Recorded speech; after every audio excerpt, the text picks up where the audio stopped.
समुद्र में रहने वाली व्हेलें आमतौर पर एक दूसरे से संवाद करने के लिए खास किस्म की ध्वनियों का उपयोग करती हैं। ये ध्वनियाँ एक निर्धारित फ्रीक्वेंसी या आवृत्ति पर होती हैं, जिसे उनकी भाषा का हिस्सा माना जा सकता है। लेकिन कुछ व्हेलें ऐसी होती हैं जो इस सामान्य ध्वनि से अलग आवृत्ति पर गाती हैं।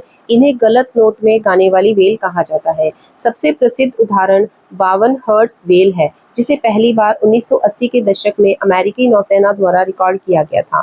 यह व्हेल 52 हर्ट्ज की आवृत्ति पर गाती है, जो बाकी ब्लू व्हेल्स और फिन व्हेल्स की तुलना में कहीं ज़्यादा ऊंची है। वैज्ञानिकों को शक है कि इसी कारण से उसकी आवाज़ अन्य व्हेलें नहीं सुन पाती या उसे पहचान नहीं पाती। इसका मतलब है कि यह व्हेल शायद अन्य व्हेलों से संवाद नहीं कर पाती, जिससे उसका जीवन अकेलापन भरा हो सकता है।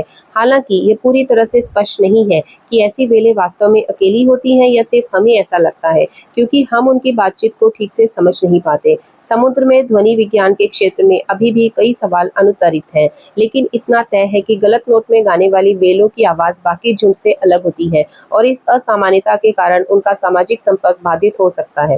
कुछ वैज्ञानिक मानते हैं कि ये विशेष ध्वनि पैटर्न किसी शारीरिक विकृति, आनुवंशिक बदलाव या पर्यावरणीय प्रभाव के कारण हो सकते हैं। जो भी कारण हो, इन व्हेलों की कहानी ने वैज्ञानिकों और आम लोगों दोनों का ध्यान खींचा है, क्योंकि यह इंसानी अकेलेपन और अलगाव की भावना से जुड़ती हुई प्रतीत होती है। इसीलिए 52 हर्ट्ज व्हेल को अक्सर दुनिया की सबसे अकेली व्हेल कहा जाता है और इस पर कई डॉक्यूमेंट्रीज और कविताएं भी बन चुकी हैं।